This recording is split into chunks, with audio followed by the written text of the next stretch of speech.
Hello, I'm Rafael Fonseca. I'm a hematologist at the Mayo Clinic in Arizona. I'm here today with you to talk about the integrated model of care for cancer patients. As I said, I'm a hematologist and I frequently care for patients who have blood cancers or blood neoplasms, such as leukemia, lymphoma, and multiple myeloma. When a person is faced with a cancer diagnosis, their care becomes incredibly complex.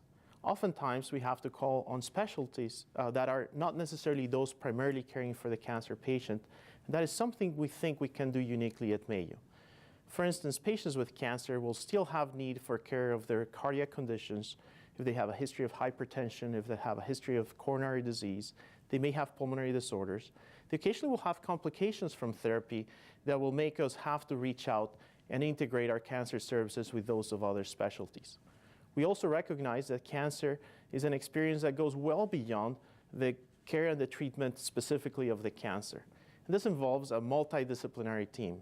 In the care of cancer patients at Mayo, we frequently integrate individuals from the areas of psychology, psychiatry, social workers, nutritionists, and others who can help us provide that cohesive and comprehensive approach for the care of a cancer patient.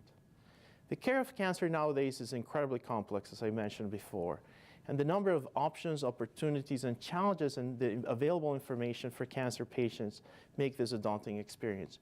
We would like to help patients by providing the one-stop shop for the care of those patients who have just been diagnosed. Another example of this integrated model of care might be how we bring specialists who are directly caring for the cancer but who have to integrate in the process of the decision-making for treatment options. For instance, a patient with rectal cancer, a patient with breast cancer. We have to bring in together surgical oncologists, medical oncologists, radiation oncologists, and others so that they can together as a team work for the optimal management plan for this particular patient. Now, the one advantage we have here is that we work together, we do so as a team, so we can frequently render an opinion in one day, where you're going to have all these three specialists get together and provide the best recommendation for that particular patient. This is something that's quite unique to our institution. Another example of integrated care, as I mentioned before, would be the management of complications. In the area I work in, multiple myeloma, for instance, one of the complications we frequently see is something we call peripheral neuropathy. And that is patients will get a complication where they get inflammation in the nerves and they might get loss of sensation and occasionally pain.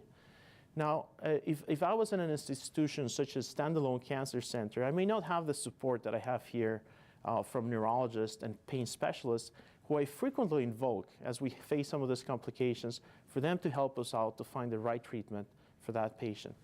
It is then that we believe that the truly integrated and cohesive cancer care experience that can be provided by a team as ours does provide some value added for patients with this diagnosis.